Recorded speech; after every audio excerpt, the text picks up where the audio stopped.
Саламатсыздарбы, урматтуу телекөрүүчүлөр, радио кармандар ЛТРде түз эфирдеги брифингде Ош шаарындагы эпидемиологиялык абал, дары-дармектер менен калкты камсыздоо абалы, изолятор стационарларда көрүлүп жаткан чукул чаралар тууралуу Ош шаарынын мэри Сарыбашев Таалайбек Насырбекович маалымат берет. Көрсөтүүнү түз ЛТР, МТРК, КТРК, Алато 24, Пирамида 5 канал телеканалдары, облустук медиа борборлордун, Кабар Кыргызстан улуттук маалымат агенттиги, ошондой эле ЛФМ 1 радио, Кыргыз радиосу, Марал ФМ радиосу, ЛТРдин YouTube каналынан жана Facebooктан Кыргыз өкмөтү социалдык баракчасынан угуп көрө аласыздар. Урматтуу телекөрүүчүлөр, сиздердин тынчыңыздарды алган суроолоруңуздар болсо, 0755 38 38 21 WhatsApp номеру аркылуу жана ЛТР МТРК Facebook баракчасы аркылуу берсеңиздер болот. Анда сөз кезеги Таалайбек Насырбекович сизге беребиз. Саламатсыздарбы, урматтуу мекендештер, урматтуу Ош шаарынын тургундары, алгач акыркы кырдаалда орун айынан жакындарынан айрылган мекендештерге көңүл айтабыз, сабыр кылыңыздар. Ар бир ушундай оор мезгилде кыйынчылык көргөн жарандарыбыздын сөзсүз артында жакшылыктар бар. Ар бир үйдө жакшылыктар болсун, ден соолугуңуздар болсун. Бүгүнкү күндө Ош шаарындагы эпидемиологиялык абал боюнча айтып кете турган болсок, жеңил эмес, оор деп айтсак болот. Бирок акыркы 2-3 күндүн ичинде орун басаңдаганы байкалды. Бүгүнкү 22 июнга карата Ош шаарында коронавирус оорусу менен аныкталгандардын саны жалпы 1470ге жетти. Жаңы 37 учур катталды. Айыгып чыккандар 660, же болбошу 45% болду. Ал эми калган бейтаптардын ооруканаларда жатышат, абалы жакшылары үйлөрүндө дарыланып атышат. Бүгүнкү күндө тилекке каршы жалпы 55 жараныбыздан айрылдык. Анын 9-у COVID-19 илдетине кабылгандар, 46-сы пневмония оорусунан каза болгондор. Бүгүнкү күндө изоляциялардын саны 18, анда даярдалган койкалардын саны 1200. Бүгүнкү күндө 676 адам дарыланууда. 83 бейтап COVID-19 илдетине чалдыккандар. 593 пневмония менен ооругандар. Ал эми 556 койка орундуктар бүгүнкү күндө бош. Оорулардын 19-у өтө оор абалда, 121-и оор абалда, 192-си орто абалда, 140 бейтаптын абалы канааттандырарлык. Өткөн суткада ооруканаларга 39 бейтап жаткырылып, 33 бейтап айыгып үйлөрүнө чыгышты. Акыркы 4 күндөн бери оорулардын кайрылары бир топ азайгандыгы байкалды. Мисалы 103 тез жардам бекетине күнүнө 250-300 чалуулар болуп турган болсо, кечээки суткада 117 чалуулар болду. Ал эми 118 колл-центрге буга чейин 300-400 чалуу болуп турган болсо, кечээки суткада 147 кайрылуу болду. Ага консультация берип, бүгүнкү күндө колл-центрлерде 10 колл-центр иштеп жатат. Ал жерде 10 жылдан 30 жылга чейин стажы бар тажрыйбалуу дарыгерлер ошо кайрылгандарга консультация берип атышат. Бүгүнкү күндө эпидемиологиялык абал Ош шаарында ушундай. Ошол акыркы статистикалык маалыматтарга караганда, илдетти жуктуруп кайрылгандардын саны боюнча бизде биротоло басаңдай баштадыбы, же алдыда дагы күч алат, бул чокусуна жете элек деген маалыматтар барбы? Эпидемиологдор буга кандай маалымат берип атат, божомолдоп атат? Эми өзүңүздөргө белгилүү болгондой, мына эпидемиологдор айтуусу боюнча август айында пик болот деген божомолдор бар. Ал эми өзүңүздөргө белгилүү болгондой, күз айларында, ноябрь айларында экинчи толкуну болот деген божомолдор бар да. Ошого карата биз күчөтүлгөн режимде шаардык мэрия медицина кызматкерлери менен биргеликте алдын алуу иштерин бүгүнкү күндө күчөтүлгөн режимде иштерди алып барып атабыз. Соңку апталардагы Бишкектеги, Чүйдөгү, ошол эле учурда Ош шаарындагы абалдын курчушу бул аймактарда, ошол эле Ош шаарында чукул чараларды көрүүгө мажбурлап жатат. Кошумча дагы канча стационардык орундар ачылды, түнү күнү иштей турган амбулатордук орундар ачылып атат. Ошол тууралуу маалымат берип кетсеңиз. Бүгүнкү күндө айтып кете турган болсок, шаардын ичинде 4 күндүзгү түнкү стационарлар иштеп атат. Ал жерде дагы тажрыйбалуу дарыгерлер, медайымдар иштерди алып барып атат. Башында биз ушул күндүзгү түнкү стационарларды ачкан болсок, ал жерге кайрылуулар аябай көп болду. Бирок акыркы 2-3 күндүн ичинде ушул күндүзгү түнкү стационарларда дагы бир топ мындай кайрылгандар басаңдаганы байкалып атат да. Биз мындан ары дагы ушул алдын алуу максатында бүгүнкү күндө ушул түнкү күндүзгү стационарларды ачуу иштерин улантып атабыз. Атап айтсак, бул Ак Тилек кичи шаарчасында, Туран кичи шаарчаларында ошо 2 дагы күндүзгү түнкү стационарларды даярдадык. Кырдаалга жараша буну дагы эгер мындай керек боло турган болсо ачып иштетебиз. Андан ары дагы биз башка күндүзгү түнкү стационарларды даярдап атабыз. Кырдаалга жараша ачылышы мүмкүн. Ушул алгачкы күндөрдө жаңы күндүзгү стационарлар ачылганда орун тартыштыгы байкалып атты эле. Социалдык түйүндөрдө дагы жазып атты орун тартыш деп. Буга дарыгерлер, аймактардан келген жарандардын көбү калаага тажрыйбалуу дарыгерлер бар деп бул жака кайрылып, ушул орун тартыштыгын жаратып жиберди деген маалыматтарды айтты. Бүгүнкү күндө ошол күндүзгү, күн түн иштеп жаткан стационарларда, амбулатордук борборлордо орун жетиштүүбү? Орун белгилерин сезип же илдетти жуктуруп кайрылгандар кечиктирилгис жардамды алып жатабы? Туура суроо болду. Башында биз ушундай байкадык, анализ кылдык. Күнүнө ошо күндүзгү стационарларга бир 300гө жакын жаран кайрыла турган болсо, ошонун 200дөн ашыгыраагы ушул жакынкы коңшу райондордон келген же болбосо башка райондордон келген жарандар аныкталды да. Башка областтардан келген. Биз Кырдаалга жараша ушул орундуктарды даярдап аттык, койкаларды. Бирок кайсы жерде ачпайлык, ошол жерге бүт убагында ушул толуп атты да. Анан биз штабта чечим кабыл алдык. Азыр бүгүнкү күндө мамлекет тарабынан бардык райондорго, ар бир айыл өкмөттөргө, ар бир ФАПтарга чейин ушул мамлекеттен жардамдар берилип атат. Медициналык аппараттар берилип атат, дары-дармектер берилип атат, врачтардын айлыктары берилип атат. Ошон үчүн мен ойлойм, бунун COVID-19 илдети менен же болбосо пневмония менен дарылоонун жолдору бардыгы бирдей эле экен. Убагында дары-дармекти берип, же болбосо ошол убагында капельница, ошол уколдорду берүү. Мен ойлойм, бул бардык эле дарыгерлердин же болбосо бардык медайымдардын колунан келе турган иш. Ошон үчүн биз акыркы чечим кабыл алдык штабта. Ушул ар бир жаранды ошо пропискасын карап, биз өзүбүздүн Оштун пропискасы менен ошол жарандарды кабыл алып атабыз да. Андан сырткары өтө оор акыбалда келип калган коңшу райондордон келсе, бизде реанимациялар иштеп атат.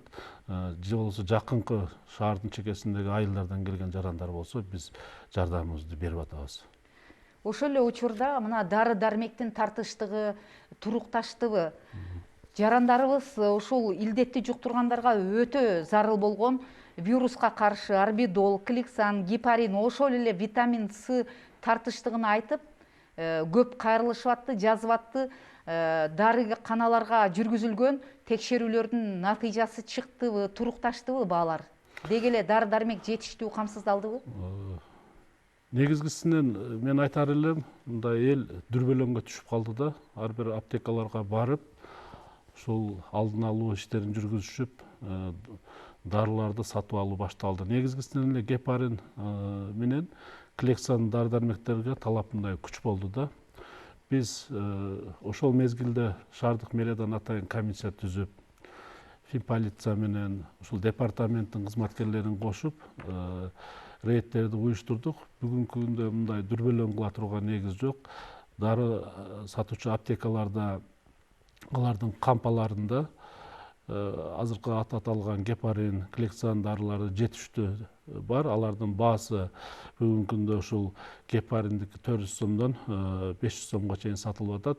Ал эми Клександыкы 3500дөн 4000 сомго чейин жетишерлик. Эң негизгиси мамлекетке мындай гуманитардык жардамдар келип, ар бир ооруканаларда дагы бул дарылардын бүгүнкү күндө жетиштүү. Ошон үчүн мен мүмкүнчүлүктөн пайдаланып жарандарга кайрылат элем. Мындай дүрбөлөңгө түшө турган негиз жок. Ошол биз бүгүнкү кырдаал Ош шаарында чоң курактагыларды дарылоочу инфекциялык оорукана же клиниканын такыр жоктугун Союз тушунан бери bunday клиника жоктугун бизге тастыктап көрсөттү. Биз обочо бир клиникага муктаж экенбиз, кала тургундары. Бул багытта бар аракеттер барбы? Бул да эң туура суроо берип атасыз. Мына экинчи толкуну болот деген божомолдор айтылып атпайбы? Экинчи толкуну болсо дагы, болбосо дагы биз мына урматтуу президентибиздин тапшырмасы менен алдын алуу иштер башталды. Өкмөт тарабынан мына жардамдар берилип атат да.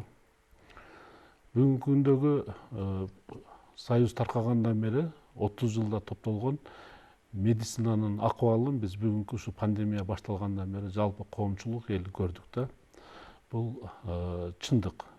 Ушул илдетке мындай толук кандуу даяр эмес экенибизди да көрсөттүк. Бирок мына урматтуу президентибиз өзү башында туруп, өкмөттүн аракети менен, ар бир жерде жергиликтүү бийликтердин аракети менен ушул кырдаалга жараша биз иштерди алып барып атабыз да. Бүгүнкү күндө дагы ушул президентибиздин демилгеси менен Ош шаары жана Бишкек шаарында жугуштуу оорулардын ушул ооруканасы ачылып атат, 100 орунду, заман талабына жооп бере турган. Бүгүн мен өзүм барып, ошол жеринде барып көрүп, ошол жерде кеңешме өткөзүп, тапшырмаларды бердик. Мына жакын арада буюрса ошол өкмөт тарабынан, мамлекет тарабынан ушул ооруканалардын башталышы күтүлүп атат. Кыска убакыттын ичинде буну бүтүрүп, эл үчүн пайдаланууга беребиз деген ойдобуз да. Андан сырткары ушул 50-жылдары жылдары курулган ушу жаш балдардын жугуштуу ооруканасында капиталдык ремонтко мындай муктаж болуп калган имараттар дагы бүгүнкү күндө зээнди кейте турган акыбалга түшүп калган. Бирок ушул мамлекет тарабынан, өкмөт тарабынан акчалар берилип, бүгүн бир корпусу толук капиталдык ремонттон өттү. Буну дагы анча-мынча кемчиликтери бар экен, жакын арада бүтүрүп ишке киргизебиз. Экинчи корпусу дагы ошол 58-жылы курулган корпус экен. Анын дагы акчасы мамлекет тарабынан берилип, бүгүнкү күндө ремонттоо иштери жүргүзүп атабыз. Аны дагы жакын арада ошол эки корпусту бирдей ишке беребиз. Сиз айткан ушу мындай взрослый инфекционный больницаларда жакын арада толук кандуу заман талабына жооп бере турган ооруканалар бүтөт. Албетте азыр пандемия шартында бардык тармактарда мындай кандайдыр бир оор абал байкалып атат, бирок ага карабай калктын жашоо тиричилигине өтө маанилүү тармактарда жол курулушу, социалдык объектилердин курулушу дегендей тармактардагы иштер, иш мерчемдер улантылып жатабы же пандемия кандайдыр бир таасирин бердиби? Биз ушул башында ушул илдеттин алдын алуу боюнча президенттин жарлыгына ылайык өзгөчө абал киргизилип, элибиз 2 ай ушу карантинде отурду. Өнөр жай ишканалары, кызмат көрсөткөн ишканалар, соода түйүндөрү, рыноктор толук мындай жабылып турду да. Тилекке каршы бир топ биздин мамлекетте, башка мамлекеттерде, анын ичинде биздин Ош шаарында дагы экономиканын аркага кеткени байкалды. Ошон үчүн азыр өзгөчө кырдаалдын карантиндик режимде, күчөтүлгөн режимде иштерди алып барып атабыз. Бирок ошол өнөр жай ишканаларына, кызмат көрсөткөн ишканаларга рыноктарга, базарларга уруксаттар берилип, бүгүндө толук кандуу иштер алып барып атат. Экономика азыр бир топ астыга жыла баштады. Биз астыга биз мамлекет тарабынан берилген план тапшырмаларыбызга толук болбосо дагы бир топ аткарыла баштады. Казынага мындайча айтканда акча түшө баштады. Ошон үчүн эми бул оору деп эле биз мындай отуруп калбашыбыз керек. Турмуш өз жолунда, нугунда уланыш керек.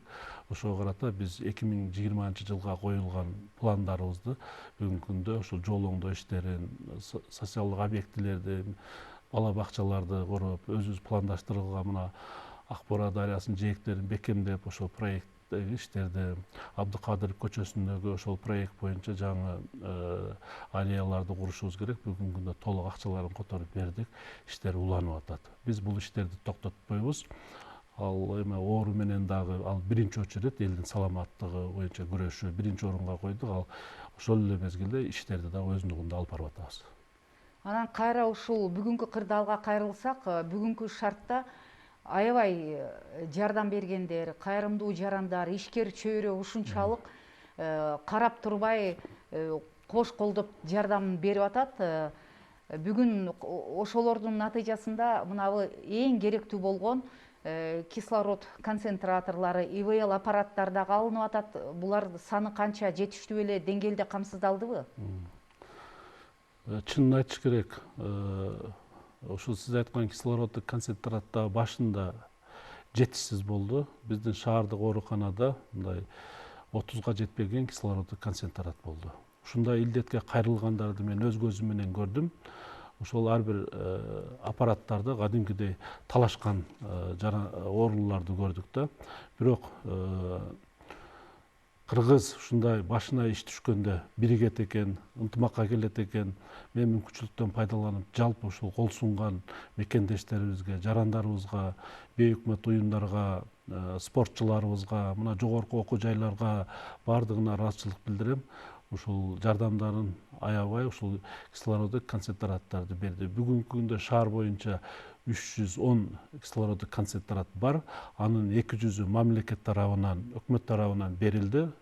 Дагы Кудай буйруса республикалык штабта айтып атат, жетишерлик камсыздап беребиз деген сөздөрдү айтып атышат. Кудай буйруса мына биз бул тарабынан мындай жетишерлик десек болот. Ошол мекендештер тарабынан дагы, демөөрчүлөр тарабынан 100 дана ушул кислороддук концентрат берилди. Ал эми башка дагы дары дармек боюнча дагы мына айттым, мамлекет тарабынан жетишерлик берилип атат. Бирок демөөрчүлөрүбүз дагы ушул бет каптар менен жана башка эмне керектүү дары дармек боло турган болсо, мындай колдорунан келишинче кол сунуп жардамдарын берип атышат. Мына өзгөчө абал мезгилинде дагы, карантинде отурган мезгилде дагы ушул демөөрчүлөр тарабынан бир топ мына азык түлүк менен мындай жардамдарын беришти. Мен дагы бир жолу ушул мекендештерибизге чоң ыраазычылык билдирем. Азыр бизге түз эфирге ошо кала тургуну кайрылып жатат.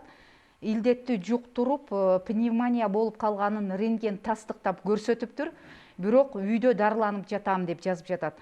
Каерге кайрылсам болот, кайда барайын дейт. Бизде мен башында айткандай атайын 118 колл-центр иштеп атат. Ошо кайрылыңыздар, же болбосо ушул бизге шаардык мэрияда атайын горячий линия бар, 112. Ошого кайрылсаңыздар, биз врачтарды жөнөтөйлү, жардамды берели. Эгер мындай пневмония боло турган болсо, ал сөзсүз врачтардын көзөмөлүндө болуш керек. Анан баягындай оор акыбалга жеткирбей, убагында мындай жардамдар берилиш керек. Бизде бүгүнкү күндө орундуктар жетиштүү, биз жаткызганга даярбыз. Ошол эле учурда Талабек Насырбекович, мына азыр өзүңүз ыраазычылык айтып кеттиңиз. Кайрымдуу жарандарга, кала калкына, ушул илдетти жуктургандарга кайдыгер болбой ар тараптуу жардамды бергендер өтө көбөйүп атат. Ошол эле учурда ыктыярчылардын чоң армиясы пайда болду. Бирок ушул тармакты кандайдыр бир тартипке салуу зарылбы, себеби дегенде колунан келгенин эле ар жака көтөрүп барып, тамак ашты деле, башканы деле бир аз ысырапкерчилик аша пайдалануу учурлары катталып жаткандай болуп жатат. А балким биз кандайдыр бир тартипке салып, коомдук көзөмөлбү, кандайдыр бир тарапта мындай көзөмөлгө алуу зарылбы? Мына ушуну кандай ойлойсуз? Сөзсүз керек. Тартип болгон жерде мындай жылыш болот да, Биз атайын ушул башында эле ушул COVID-19 илдети менен күрөшө баштаганда ошол кайрымдуулук фонддордон, мындай кайрымдуу жарандарыбыздан акчалай же болбосо ошо мекеме ишканалар бир күндүк зарплаталарын берип, жардамдарын бере башташкан. Ошондо биз шаардык мэриянын астында 21 адамдан турган комиссия түзгөнбүз да. Азык түлүктөрдү мына берип атышты. Бардыгы ошол ал жерде укук коргоо органдарынан киргизилген, шаардык кеңештин депутаттарынан киргизилген, шаардык мэриядан киргизилген, бейөкмөт уюмдардан киргизилген, коомдук жарандардан киргизилген, ошол 21-дин ичинде бардык тармактардан киргизилген комиссия бар да. Ошол түшкөн акчаларды же болбосо азык түлүктөрдү, келген аппараттарды бардык комиссиянын негизинде чечип, ошол мындай көзөмөл кылып, мындайча айтканда берип атабыз да. Эми ошол өзүңүз да туура суроо берип атасыз. Кээ бирки мындай жарандарыбыз барып атат, мына чын жүрөк менен ошол бир мындай колунан келген жардамдарын эми биздин комиссияга же болбосо шаардык мэрияга кайрылбастан түз барып, ошол ооруканаларга, врачтарга өздөрүнүн жардамдарын берип атышат. Биз ошол берилген жардамдарды только ошол мындай отчетун гана алып коюп атабыз. Ошол башкы дарыгер аркылуучу эмне жардамдар келип атканын ошо баардыгын мына кагазга түшүп жазып гана коюп атабыз. Эми мындан ары дагы биз түшүндүрүү иштерин жүргүзүп атабыз. Баягы тартип болсун, эмне жардам кылсаңыздар мындай бизге билдирип, же болбосо ошол шотко түшүрүп берсеңиздер, ошол эмне керек болсо бүгүнкү күндө мына өзүңүздөр белгилүү болгондой ошол биз күндүзгү түнкү стационарларды ачып атабыз. Ал жерде бирок баягы кроваттар жетишсиз болуп атат, штативдер жетишсиз болуп атат, же болбосо ошол башка бир мындай күнүмдүк керектелүүчү нерселер, врачтарды ошол баягы коргоочу кийимдер мындай кээде талаш тартыш болуп калып атат. Азыр бүгүнкү күндө жетиштүү болуп калды, бирок эмне керек болсо ошо комиссияда чечип туруп, мындайча айтканда тартип менен ошол топтолгон акчаларды расход кылып атабыз да. Демек, жардам берем дегендер кандайдыр бир акчалай каражаты бары башка бул комиссияга кайрылса, ошол даректүү, үнөмдүү, ченемдүү пайдаланууга шарт түзүлөт экен. Сөзсүз түрдө шарт түзүлөт. Эми көпчүлүк жарандарыбыз ушул мындай жардам берсе же болбосо кол сунса, ушундай жергиликтүү бийликпи же болбосо бийликтегилерге мындай ишенбей да калышыптыр да. Буга биз күбө болуп атабыз. Ушу топтолгон акчаларды өздөрү жеп алат, ичип алат деп. Мен Кудайдын астында да, пенденин астында дагы сөз берет элем. Ушундай мезгилде ушул топтолгон элдин ар бир тыйынын жеген адам бул сөзсүз бул дүйнөдө болбосо наркы дүйнөдө жооп берет деп ойлойм да. Ошон үчүн ар бир топтолгон акчаны биз мындай сарамжалдуу пайдаланып, ошол эл үчүн мындай жардамдарды берип атабыз да. Бардыгы келип ушул саламаттык сактоо тармагына жумшап атабыз. Азыр ушул тапта дүйнөдөгү эпидемиологдор, вирусологдордун баары күзгү дагы бир толкунду айтып жатат. Мисалы үчүн биз пандемия башталганда биз мына жеңдик деп, жай айларына жеңдик деп жатканыбызда биз ушу алгачкы эле толкунду күчөтүп алдык, тартипти сактабай. Эми экинчи күзгү толкунга ошо бийлик менен кошо эле ушу элдин жоопкерчилиги дагы, тартиби дагы ушул толкунду оңой жеңүүгө шарт түзөбү? Биз кандай даярдыкта барышыбыз керек? Эми баягы башында айткандай, биз ушул экинчи толкуну болобу болбойбу, биз буга толук даярданышыбыз керек. Мына өзүңүз айткандай, ошол ооруканаларды заман талабына жооп бере турган куруп, күндүзгү түнкү стационарларды экинчи толкун болобу болбойбу, биз буга толук кандуу ошол койкалар менен камсыз кылып, керектүү ушул медициналык жабдуулар менен жабдыктап, биз ошо экинчи толкунга бүгүнкү күндө Кудай сактасын, бирок даярданып атабыз, алдын алуу иштерин жасап атабыз. Андан сырткары мына тез жардам унаалары дагы шаарда жетишсиз экен. Бул дагы мына кечээ мамлекет тарабынан 3 тез жардам унаасы берилди, толук мындай жабдуулар менен жабдууланган унаалар. Андан сырткары биз дагы демөөрчүлөр менен дагы изденип атабыз. Демөөрчүлөр менен дагы алар да колун сунуп, ушу тез жардам унааларын жардам беребиз деген убадаларын берип атабыз. Эң негизгиси биз кийинки жылкыга ушул тез жардам унааларын жергиликтүү бюджеттин эсебинен дагы алабыз деген мындай пландаштырып атабыз да. Кудай буйруса, биз мындан ары да күчөтүлгөн режимде ушул экинчи толкуну болсо болбосо дагы буга биз даяргерчилик көрүшүбүз керек. Рахмат, бизге берген убакыт да соңуна чыгып баратат. Талабек Насырбекович, соңунда ушул калкка кайрылууңуз. Урматтуу мекендештер, урматтуу Ош шаарынын тургундары, ушундай кыйын мезгилди баардыгыбыз биригип башыбыздан өткөрүп атабыз.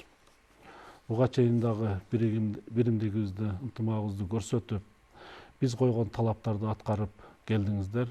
Мен мындан ары дагы суранат элем, талап да кылат элем. Ушу биз койгон талаптарды, медицина кызматкерлери койгон талаптарды туура аткарып, эл көп топтолгон жерге барбай, той аштарды өткөзбөй, бет капсыз көчөгө чыкпай, ушундай талаптарды аткарсак, сиздердин элге болгон жардамыңыздар, бир тууганыңыздарга болгон жардамыңыздар, балдарыңыздарга, жакын туугандарга болгон жардамыңыздар болор эле. Өнүккөн мамлекеттерде дагы бир гана жолу ушул тартип менен гана ушул илдетти жеңип атышат. Мен ойлойм, ушундай тартипти баардыгыбыз бир үй бүлөдөй аткара турган болсок, сөзсүз бул илдеттен кутулабыз. Мен баардыгыңыздарга ден соолук каалайм. Ушул тез аранын ичинде Кудай буйруса биримдикте, ынтымакта ушул илдетти жеңели деген ойдобуз. Сизге Таалайбек Насырбекович чоң рахмат. Урматтуу телекөрүүчүлөр, сиздер Ош шаарындагы эпидемиологиялык абал тууралуу Ош шаарынын мэри Сарыбашев Таалайбек Насырбековичтин маалыматын угуп көрдүңүздөр. Саламатта калыңыздар.